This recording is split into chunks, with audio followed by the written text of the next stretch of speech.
Well, hello everyone, and welcome back to Adrian's Digital Basement. On today's video, I'm back with the Apple IIgs. This is an unexpected part 3 in the series of trying to get this machine working. As per usual, I recommend you watch part 1 and part 2 before you start this part, because I'll just be continuing where I left off. This machine was donated to the channel by James, and it had a weird fault where basically the video display wasn't working correctly. The computer was kind of working. I went through a whole bunch of troubleshooting, and I finally figured out that it was down to a chip right here on the board. I had to swap this out, and then it sort of came to life, and it all seemed to work perfectly. Well, I was doing some further testing once I was done recording of part 2, and unfortunately I discovered another issue with this board that I want to try to address today. One of the features of the Apple IIgs is it has a whole bunch of built-in peripherals, so you don't need to have any expansion cards installed to use it. But you might want to use Apple II expansion cards, and that's where the problem began. I went to test with this regular Apple II disk controller, and in any of the slots, this does not work properly. And one of the things about the Apple IIgs that, well, needs to work is you need to be able to optionally select the ability to use expansion peripherals if you so desire. And something is wrong with this motherboard that prevents them from working properly, and that's what I want to try to figure out in this video. So let's get to troubleshooting, and hopefully I can figure out exactly what's wrong with this without taking as long as I took to find the first problem. So without further ado, let's get right to it.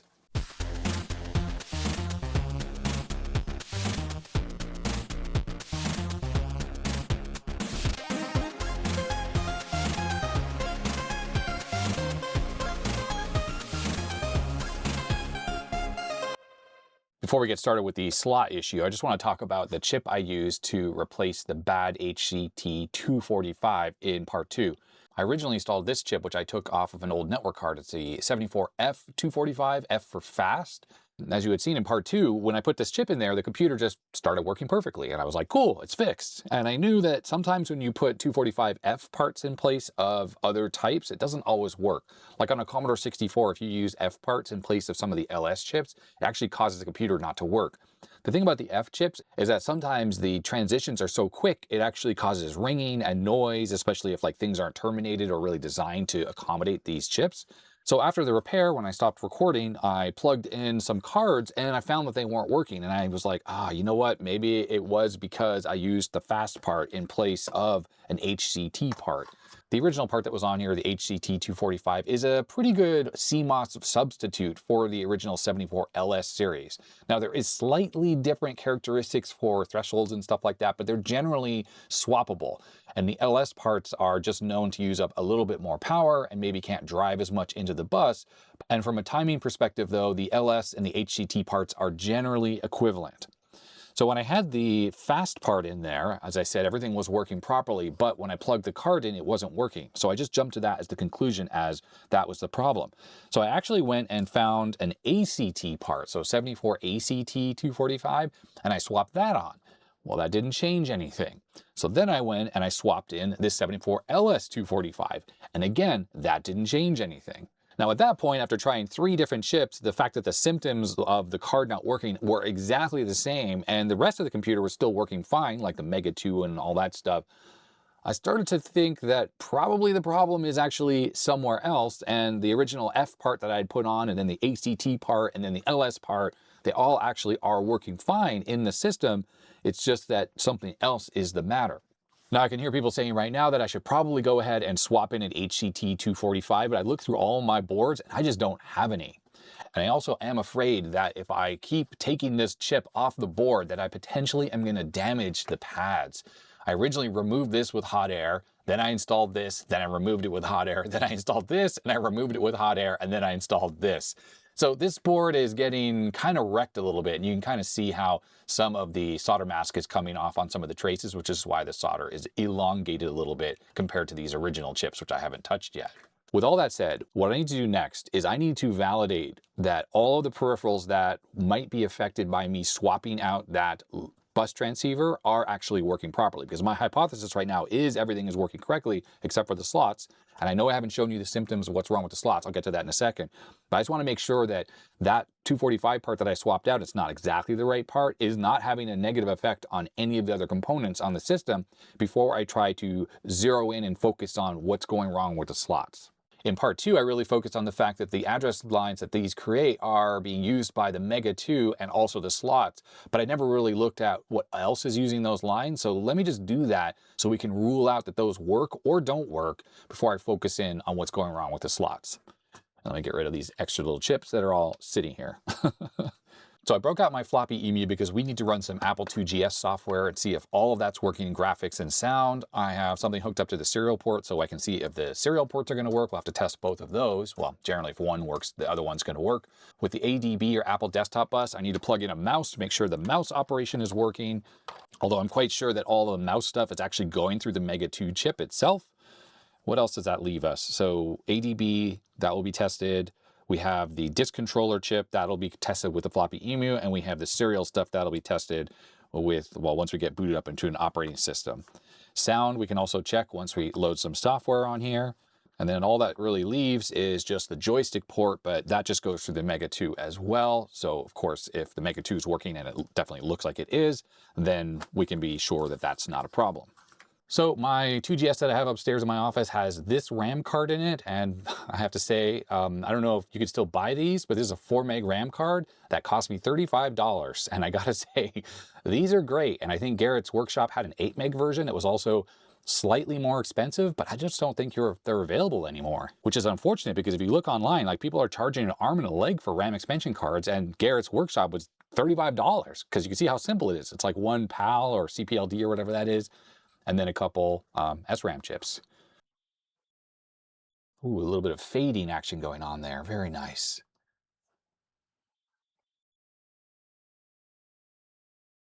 Okay, so we're looking at something that's running in 320 by 200 16 color mode. I've still yet to hear any kind of sound work other than the built-in ROM beep. Okay, we got sound. That sounds like it's working.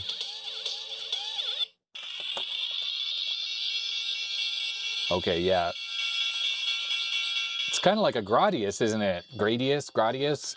Okay, well, that's a good sign. I mean, obviously, the fact that the hard drive is loading the OS, that's testing the IWM. The fact that the sound and the music is working tells us that the CPU is able to read and write into the sound RAM, and that uses the sound glue chip to access that memory. It basically exposes it through some registers into, well, certain locations of memory in the 6502 memory map. And then the sound synthesizer itself is obviously able to access the sound RAM without issue, which is kind of a given because that's separated from the address lines anyways. Let's try out Crystal Quest. That's a game I really like on the Macintosh, and this is a color version for the 2GS. It's got sound and graphics and whatnot. Obviously it has sound and graphics, but I think this works. I recall playing this before. And yes, there it is. Patrick Buckland, 2GS version. This was a port by Bill. Can't quite read that. Looks like Heineman maybe. Graphics by Mike Jed Patrick and Scott Everts, I think. A lot of the weird color artifacting you're seeing, this is... Did you purchase this game? Well, no, I didn't actually, but I'm gonna push a key anyways, just so we can try it out. Okay, cool, it's working as well. Amazing that, you know, we got a color port of this game that's running on a 2.8 megahertz machine as well. I love that. Yep, okay, we're totally working there. No time bonus. All right, I've done a bunch of testing and pretty much everything works perfectly. I used ProTerm for serial port testing. That worked fine. Both those serial ports are fine. I played games that have sound and music and mouse input, and all of that stuff is working perfectly as well. There were a few demos I tried to run that I couldn't get working, but I think that's something to do with maybe the Floppy EMU or something, because I broke out my working 2GS and the same thing, the demos wouldn't work on this machine either. So that pretty much means that everything is working on this repaired board with this LS245 in place. The only thing that's not working still are the slots. And I know I haven't shown you what that does or what that means exactly, but I have the working 2GS out right now because I was just comparing from software perspective. Let me do some demonstrations first on this machine just to kind of show you that things are working. This is my SCSI card. I'll just get this out of the way. Let's first try and see what happens when we use this Disk 2 card. And I'm going to actually plug this into a floppy drive because I want to actually show us booting software off of this card. So disk 2 card, I'm going to stick this into slot 6. So I'm going to have to go into the control panel and turn off the internal peripheral and then use this externally.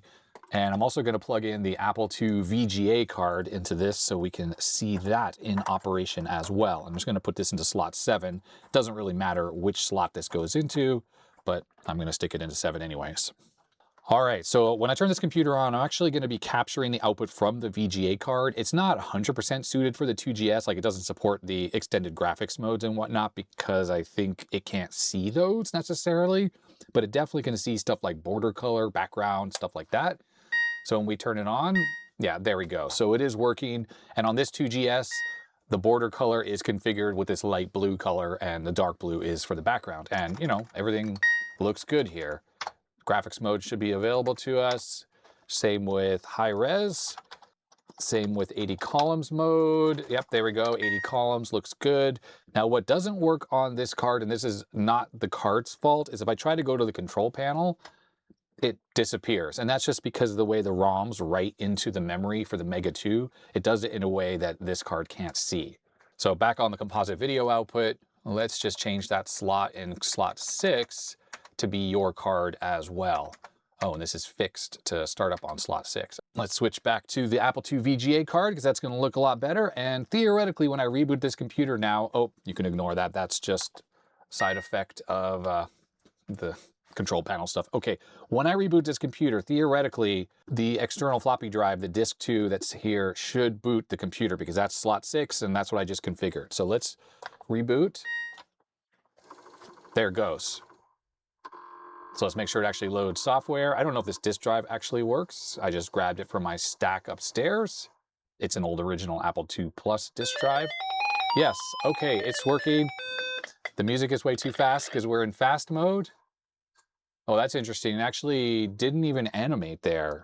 Let's change the system down to run at slow speed. I really just need to actually keep it there. This computer actually has a battery inside of it. I have a CR2032 under the power supply, so it is able to remember its settings. All right, let's try one more time. I want to make sure that Fat City is running properly. We're going through the Apple II VGA card. There we go.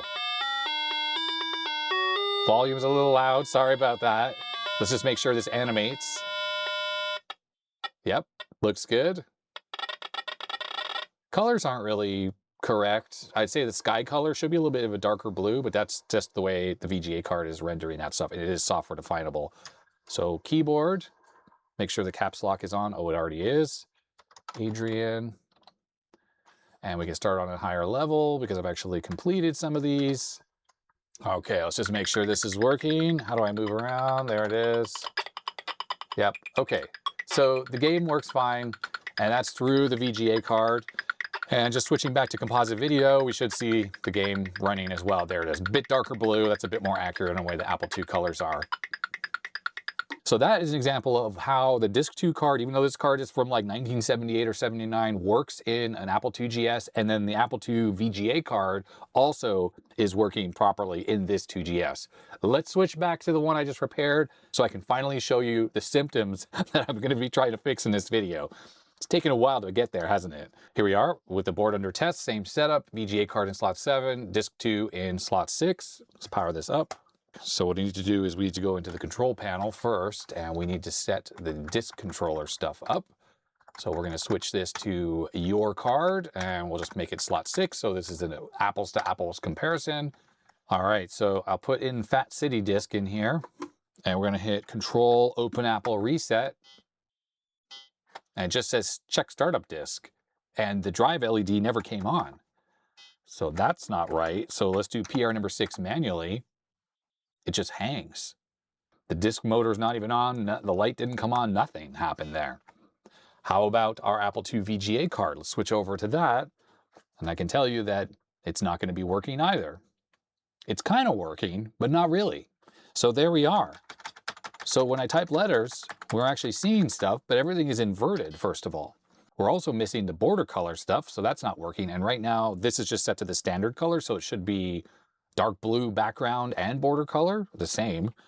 Let's reboot the computer and see what this does. So the image just disappeared entirely. Oh, we got a crash actually there. So I'm assuming it was trying to actually boot off the floppy controller, and that actually crashed the system. Yeah, okay.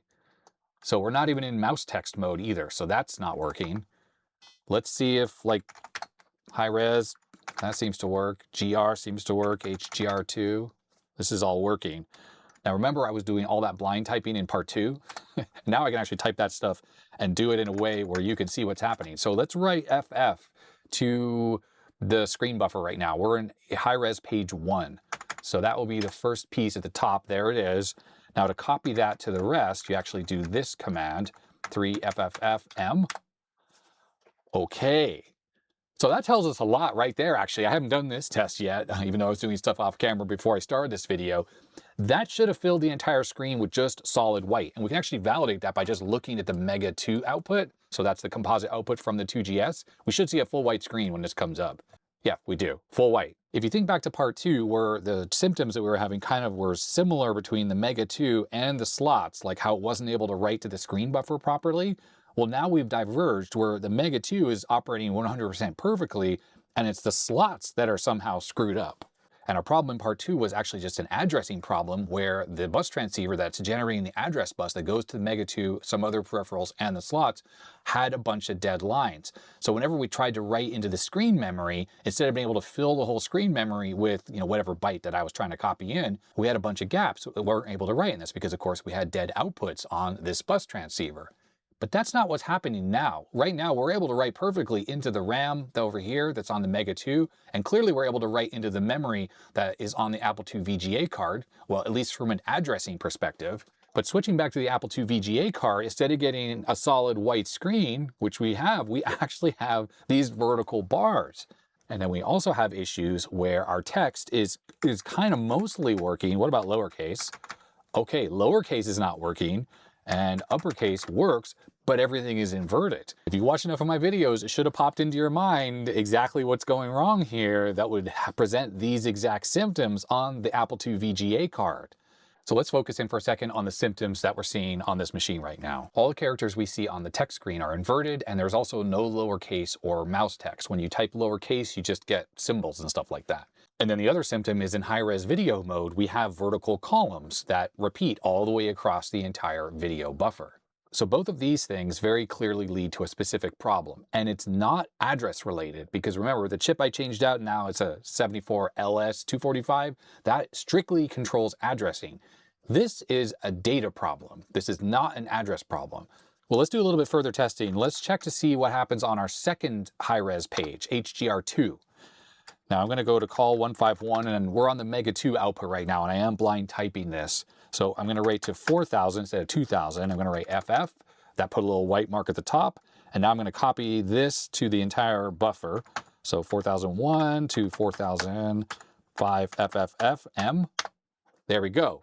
Filled in the entire screen just as it should. That means from an addressing perspective, the pixels we just copied, the CPU wrote them into memory and they got shadowed correctly into the video memory for the Mega 2. Let's check what's on the Apple II VGA card right now, and let's see if it has the same exact symptom as we had on the other one. It does. So again, vertical lines. And this all leads back to exactly not being an addressing issue because we're writing into the first page or the second page and it's all working. It's going to the correct place. Even on the Apple II VGA card, it's a data problem. And by data, I mean the data bits themselves, because that's what contains the information on which character is displayed and also how the pixels are going to be displayed in the high-res buffer. Now, what we need to do is take a look at the Apple II character set to figure out why we're getting all the characters inverted and why we're missing the lowercase. So I found this reactive micro page, which I think shows the character sets. Okay, it does. So this machine basically has what would be considered the USA enhanced character set. Now, this is misleading about this particular image. This picture is actually inverted because I happen to know just from experience that the first set of characters that are in the character generator are inverted. So if you call any of those characters, you see any of this stuff in the first 3 or 4 rows inverted. And that's why when the text mode wasn't working in part 2, remember we had inverted @ symbol, which was this character, hex 00, printed across the entire screen because the addressing problem prevented the CPU from updating the text screen properly. So let's use GIMP to invert this, just so this is how it correctly renders on an Apple II. So the first 4 rows are inverted, then we have the mouse text, then we have inverted lowercase. Now, one area you might get confused when you look at the way Apple II is displaying characters is inside the RAM that is being used to display the text mode, it is not storing ASCII. It's storing one of these values. So if you need to have an inverted character, like the inverted @ symbol, it's going to store hex 00. But if you have to have a regular one, it's going to store this @ symbol, or maybe that one. I can't remember which one, because there seems a duplicate of some of these rows. That's just a leftover thing from the way the Apple II originally worked. There are exactly hexadecimal FF or 255 or 256 characters that are possible on the Apple II. So we can look at this as hex 00, and this symbol all the way over here is hex FF. Well, let's do a little experiment. If we type the @ symbol, instead of the correct @ symbol, we're getting the inverted one. So presumably it was storing this one, which we know is hex 80 because it's right in the middle. It's character 128. But what we're actually getting on the screen is this one, which is hex 0. Well, if we take a look at the binary representation, this is bit 0 and that's bit 7 of the 8 bits. Well, if we take that bit away and we say hold it at 0 like it's stuck, well, that means anytime we write anything that is in this section of the character map, you're always going to get this section of the character map. And I think that actually coincides with what we're seeing from a visual perspective on the Apple II VGA. I have high-res page 1 up right now, which remember is 2000. Oh, you know, here's a good test to see if this is the bit that is indeed stuck. I'm going to write to 2080. So that's only going to set bit 7 to on, and the rest are going to stay as off. Okay, we don't see anything there. Let's see what happens when we copy this to the entire buffer, which we see nothing because it's only copying that one column that's not working. And let's switch back over to the Mega 2 or the composite video output. Let's see if we have vertical stripes. I can't remember if we will or not. Oh, we still don't. Now there's a reason for that. There is a very good reason for that. That has to do with the way Apple II actually handles color graphics. Now what's happening, again, let's just do that again just so you can see that when I write 80, it doesn't do anything on the Apple II either. But this is actually a little idiosyncrasy of the graphics subsystem on the Apple II with the way it does artifact color in high res. The fact that we have white, black, and not just green and purple is the extra bit 7, is used to select a pixel shift to also allow you to have the orange and the blue color. It uses that bit 7 to shift those set of pixels over by half. And the artifact color, well, that enables the artifact color to work. Well, let's try a trick here. Let's write CO there. So now we have columns of blue and then orange. And I think if we, instead of putting CO into that value, I only put 40. So that's bit 6 set without bit 7. Let's just try that. This is all sort of funny Apple II stuff. Now let's fill the screen with that. There we go. Now we have purple and we have green. So that's that extra bit that's doing that. Okay, so back on the Apple II VGA, I mean, I don't even know why we're just not seeing anything at all. I wonder if we have more bits stuck, actually. We actually might have 2 bits that aren't working. 6 and 7, potentially. All right, so I wrote C0, so that's bit 7 and 6. And I'm going to copy that to the whole buffer. Yeah, and we don't see anything at all. So I think we have 2 dead bits on this, 6 and 7. So that top 7th bit would mean that any character printed in this top area would actually print in this lower area. So we'd get these inverse set. But when bit 6 is bad, that affects this, well, it basically breaks this up into 4 chunks. So bit 6 would allow us to address each of these chunks individually. So this is with it off, this one's with it on, off, and on. So without a doubt, when we try to type in anything that's lowercase, that bit is stuck at 0. So all the lowercase stuff is actually just replicated onto these lines right here. So the A becomes exclamation point. And then because bit 7 is bad, that means that we're getting the exclamation point down here on these 2 rows. That's why these lowercase characters that are not inverted are actually ending up here on this row. And that's because both of these bits are actually bad, 6 and 7. So it seems that data bits 6 and 7 that go to the slots for the Apple II VGA card to read definitely stuck at 0. Okay, so those 2 bits being stuck when writes are happening to the slots, that's definitely explaining what's going on with the Apple II VGA card. Now what's going on with the floppy drive? That doesn't work at all and it's causing it to crash and stuff like that. Let's say we can dig into that a little bit. So with the Disk 2 controller card, there's actually a tiny little ROM on here. It's a PROM, Programmable Read-Only Memory, and it's 256 bytes. And that contains the, I don't know, think of it as like a bootstrap code. So when you type PR number 6, it actually executes that code, and that tells the Apple II how to talk to the drive controller and start to load sector 0 off the disk. And then from there, the operating system kind of takes over and loads and accesses the controller the rest of the way. Well, taking a look at the memory map on the Apple II, all the cards in the various slots are mapped into the physical address space of the CPU. And there's a couple different ranges that are relevant. We have some slots, sort of device select stuff. There's some space that's usually ROM space. It's called IO select. And basically slot 6 would be C600 and it's FF long, so 256 bytes. And there's also some IO strobe space. I think it says usually shared ROM space, but I don't know what that means exactly. But I think with the Disk 2, and when you type PR number 6, it's going to be looking there at C600 for the boot ROM to actually tell it how to read the disk drive. Well, we know already from the Apple II VGA card, there's definitely a problem writing into the slots. But what about reading? Here we are in the machine language monitor, and let's just take a look at C600, and we'll look at about 20 bytes of it. Okay, so that's what we see, but is this correct? I guess is our question. Well, let's read it again. Okay, no, look, a bunch of stuff has changed. The first 3 bytes are the same, but then the 4th byte, well, the first read was 80, and then it was 00. And it's interesting because remember, we happen to know that bit 6 and 7 are bad. Well, what could explain 80 turning into a 00? That could be bit 6 or 7. And then the next byte is an E2 and it changes on the second read to a 22. Again, that's bit 6 and 7 that are messed up. And then a C3 to an 03, same thing. And then an 06 to an 86, same thing. So this all points to those same 2 lines being messed up even for reads. And that would absolutely cause a disk controller not to work properly. Because of course, anytime you're trying to read from a byte in the PROM, which it needs to be able to boot the disk, it's not gonna work. So what I wrote up here is a little program that peeks one of the values from the PROM on the floppy controller, and then it prints it out in binary. And it will also print the red value. And when I run this, you can kind of see what's going on here. So we have all the values in decimal on the left side. That's what's being peeked out of the PROM. And notice the binary representation. Which 2 bits are kind of randomly flipping all over the place?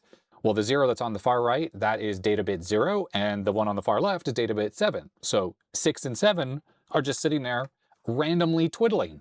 Well, what we can do is we can just change it to the next byte in the PROM, and let's see how that works. Gotta go down. The editor on Apple is so not as good as the one on Commodore. So now we're looking at a different byte on the card, and it's same thing. Now this byte in the actual PROM might have a 010000, right? It's just that bit 7 is the one that keeps fiddling. All right, cool. So just double confirmation that our Apple II VGA and our Disk 2 problems are bits 6 and 7. The basic program confirmed it. What we see visually with the Apple II VGA card also confirmed it. So it's both reading from the bus that's causing those errors to be randomized, and then writing to the bus. Well, it doesn't seem to be randomized when we're writing. When we're writing to the VGA card, or presumably any other card, 6 and 7 are always going to be stuck at 0. But the reading part is broken as well. Okay, so we need to figure out exactly where this break is happening. So dbus, this is the data bus line that goes to the CPU. There's the CPU. There's the FPI, that's the fast memory controller chip. I happen to know if we take a look at the Mega 2, the Mega 2 is not directly on the dbus. The Mega 2 is actually on the MD bus. Now, how does the MD bus get created, you ask? It's down here. There's a 74HCT245, which was a chip that was right adjacent to the one that we changed out. We changed out, if I recall, UK5. This is the one that was bad for the address lines. The thing is, we know that this dbus to MD bus conversion, this chip is fine. This is not having a problem. I checked it in part 2, but we know it's fine because all of the writes and reads from the Mega 2 memory, which here's the Mega 2, this is what's generating the Apple II graphics, here are the RAM chips that are on that same data bus, they're working perfectly. Our problem is only on the slots. So when we take a look at this dbus connection here, this is going to 3, 4, 7, 5, and 8, all these different pages. But let's go find our slots, which I'm pretty sure are on page 8. Oh no, there's the slots right here. So this is page 7. And we take a look at one of the slots, there's the data bus lines, and there's our bus transceiver right there. So MD bus, that's the one that the Mega 2 is on. It gets converted into something called SD bus, if I recall. There it is, SD bus, specifically for the slots. And this data bus section here for the slots is not used anywhere else. That bus transceiver is what creates that, and that's it. It's just used for the slots. So I'm very confident in saying that this chip here, UF2, specifically, I'm going to make some marks on here. We have data bits 7 and 6, which are not working on the slots, because this is the slot side over here. And this stuff over here on this side, this is the Mega 2 side of things, which of course is also the CPU and all that other stuff. So as my hunch, when we get the oscilloscope out and we take a look at this chip, specifically pin 9 and pin 8, they're going to be screwed up. But if we take a look at pin 11 and 12, I'm sure that's going to be fine, because these are common with the Mega 2 and the RAM and a bunch of other stuff, and we're not seeing any issues there. Our issue specifically is going to be on those pins, and I'm knocking things over. Whoops. All right, UF2, where are you? Is this it right here? There it is. It's right there. That's UF2. And would you look at that? They use these RCA brand chips for all these HCT 245s. Same exact chip. Let's see, is it warm? No, not warm. Same temperature as the rest of these. Even the LS chip I put on there, that's not hot or anything. That's our guy right there. That's got to be our problem. In fact, it's funny. Now, let me just poke at it a little bit, see if that changes anything. Oh, well, would you look at that? Our inverted text went away when I poked at it. And it came back. I think we have like a bad connection here, maybe. Oh yeah, look, I'm pushing hard on it. And it's still some random stuff happening. Oh, look at that corruption happening. Oh, so this might just be a physical problem over here. Look at that, everyone. I mean, why are we still getting those random bits, though, on bit 6? I'm still not convinced, but clearly we have a physical issue happening over here. Well, let's take a look with the oscilloscope. I think that's the best thing to do, and we'll just see on those 2 pins that I suspect are an issue what might be going on. It is right next to where the battery is, and I wonder if there was like some kind of corrosion that did leak. I don't really see any evidence of any crusties or anything, but clearly something's wrong over here. All right, are we ready to take a look at what's happening on this chip? So our first pin, this is pin 1, which is the direction signal. So we can see the direction is doing all sorts. It's getting told to do stuff. Now we're looking at A1, which is data line 0. This is the output that faces the slots. Looks fine, right? Well, specifically, let's go up to pin 9. So there's pin 9. And while we see activity on it, this could easily be coming from the disk 2 controller card. So let's check what pin 8 is doing. So there's pin 8, which oddly has more activity on it. So that's data line 6. Okay, so I stopped the program and I'm on pin 9 and there's still some activity happening on here. This is the side that faces the slots. So remember, data line 7, pin 9. And if we go to pin 8, there's plenty of activity. Now I'm going to go to this side and look at pin 11. So here's pin 11, nothing. Nothing's happening there. And we look at pin 12, and there's stuff happening here, which kind of looks similar. That's data line 6. Kind of looks similar to what this data line 6 is looking like, right? So let's just get on the right pin again. It's surface mount pins, so it's kind of hard. Yeah, there we go. Okay, they look similar. So it is weird how pin 11 has absolutely nothing happening on it at all right now. But when we go over to pin 9, this is happening. And if we zoom out, there are little bursts of stuff too. All right, well, it's not easy to see. We know there's some kind of a physical problem over here. So I think the best thing for me to do is I'm just gonna take this chip off and I'm gonna replace it with another 74LS245, same one I put down here. And that'll reflow the solder joints if there is like a bad connection down here. It'll do a battery corrosion or whatnot. But I think this is the way to go with this data bus connection for the slots. There we have it. There's the replacement chip.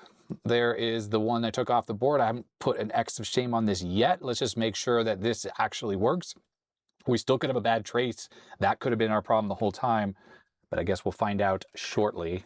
Just the fact that one of these had already failed really just sort of leads me to believe that others of the exact same type, since they're all identical, also could fail pretty easily. That's why I just sort of jumped to the conclusion of let's swap it out. All right, first let's turn it on using composite video. Let's make sure we have a working system. Uh-oh. That's not working. Well, that's not good. Let's take these cards out. Made it worse. I made it worse. I did put it on correctly.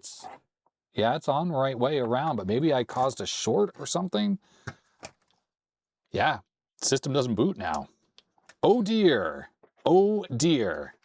I'm just checking my work. Pin 1 is definitely oriented correctly on there. I'm just going to quickly check for shorts. Make sure I didn't short any of these lines together somehow. I did take this chip off of a parts board, so it might be broken for all I know.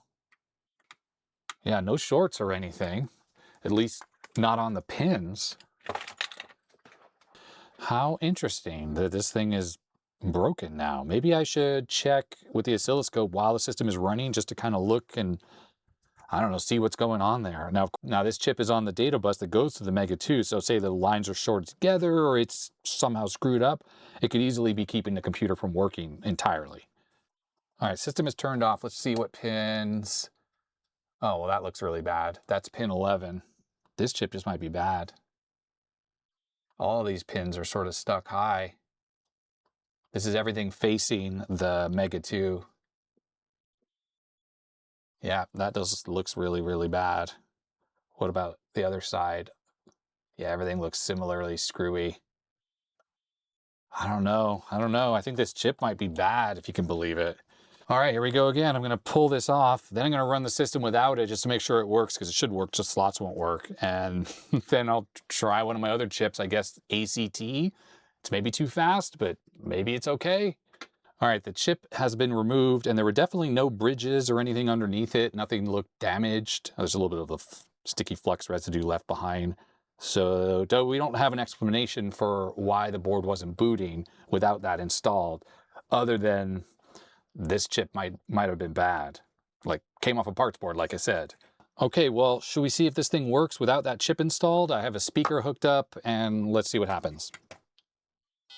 Oh, yes. Okay, so that was the normal dong.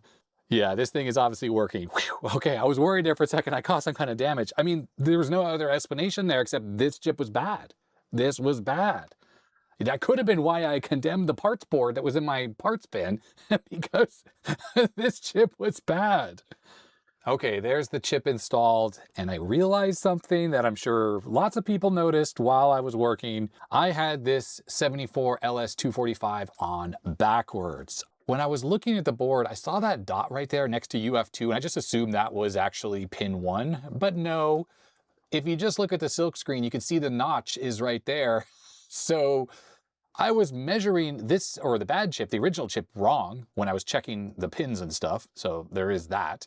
And then also when I installed this, I had it on backwards. So basically I reversed polarity this thing. So I put 5 volts into its ground. I don't trust this. I'm not going to try to put it back on the board. That's why I installed the ACT part. So it's not perfect because these are really fast versus the LS and the original HCT that's on there. But I think it's a close enough fit that hopefully it should work. I feel kind of bad for this board. Like I had to take this chip off twice and this chip off 3 times. It's all my fault, basically. So hopefully it forgives me and it still works. First, let's just test it with no cards installed. I do have the speaker hooked up. Let's see what happens now. Okay, good. That sounds normal. So moral of the story, don't install bus transceivers backwards on boards. That keeps things from actually working properly. Okay, Apple II VGA cards installed along with the Disk 2 controller. Let's turn this on. Yes.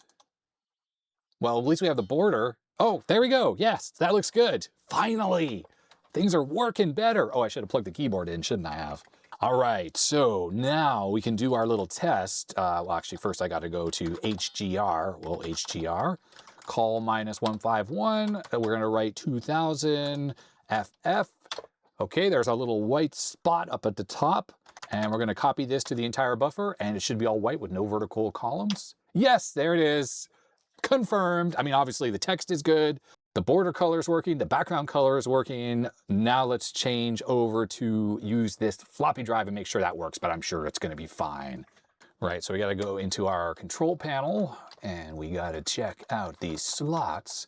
And we're going to change this to your card. And we'll make this 6 while we're at it. And now when we reboot the computer, there it goes. So even though this old card, there's no disk in there. Oh, there is a disk in there and it was not loading it. Well, that's interesting. So do we still have an issue? Uh-oh. So we still have an issue. So one thing I did not hear happening on this disk drive right now is it was not seeking. So with the disk 2 controller, the actual seeking is controlled by address activity. But I know the address lines are working properly because obviously the Apple II VGA card works. Interesting, interesting, interesting. Maybe what I need to do is try slot 7 here, just in case there's like bad connectivity in these slots. Is everything okay? I'm just checking everything is okay here. Disk is plugged in properly. Maybe the cable wasn't in all the way. Let's just give that a try. Oh, there we go. Okay, I think we just have like a bad connection. So, and I don't think this game boots off of slot 7. It has to be in slot 6. So let's try that one more time here. I think maybe the cable wasn't in all the way. And of course the control panel, it went back to the way it was because there's no clock in here. Let's try that again. Okay, it's seeking. And it's loading. I was scared for a second. Oh, it's fast. That's funny. Totally works though. It's just too fast. Okay, cool. So I'm going to play the game anyways, really too quickly. But you know, this game can be kind of slow anyway. So, you know, to be honest, maybe this is actually a good way to play it. But yeah, okay, we're good. I was really worried for a second. Oh yeah. Knock down those buildings. Oh, I don't want that fuel yet. It's too soon. Yeah, you gotta knock everything down. That was, I'm not doing it. Don't look at how I'm playing this as a way you should play this game, because this is wrong. Anyways, you knock down the building, and then when you need fuel, it fills up your fuel. VGA card's working, disk is booting. There's actually nothing wrong with this computer now. It is actually freaking fixed. Finally. That's FFF, freaking fixed, finally. All right, there we have it. The Apple IIgs is finally fixed. 2 bad bus transceivers on here. Well, 3, but one of them was my bad because I killed it. But 2 bad bus transceivers, and while the ACT is not a perfect replacement, and nor is the LS for the HCT parts, I think it's good enough. You saw everything was working. If you are an electrical engineer and you happen to know a ton about the differences between these chips, families and stuff like that, comment down below. I'd love to kind of know the ins and outs of, you know, why they used HCT and why LS or ACT wouldn't have been a perfect candidate for replacement. I know that the F part that I used originally, these aren't really suitable. I would not use those any place there isn't already an F part, because I think these can just use up a ton of power and create really snappy transitions that can cause ringing and other issues, although ACT is also known to be very fast. But it's obviously working fine. And this Disk 2 controller, these chips that are on here have 1979 date codes. So this thing is old and yet doesn't seem to have any kind of issues with the address lines coming from the LS part, which is fine because these are all LS parts, but the ACT parts driving the data bus seems to be okay as well. And I just got a little bit of a scare when the disk drive wasn't doing anything, but I'm pretty sure the problem was this connector was just off slightly, because I noticed when I pulled this off, it was slightly ajar and askew. So put it back in, and now we're fully working. And I'm glad I actually did a little testing with the slots, because I originally assumed this machine was fully functional after the end of part 2.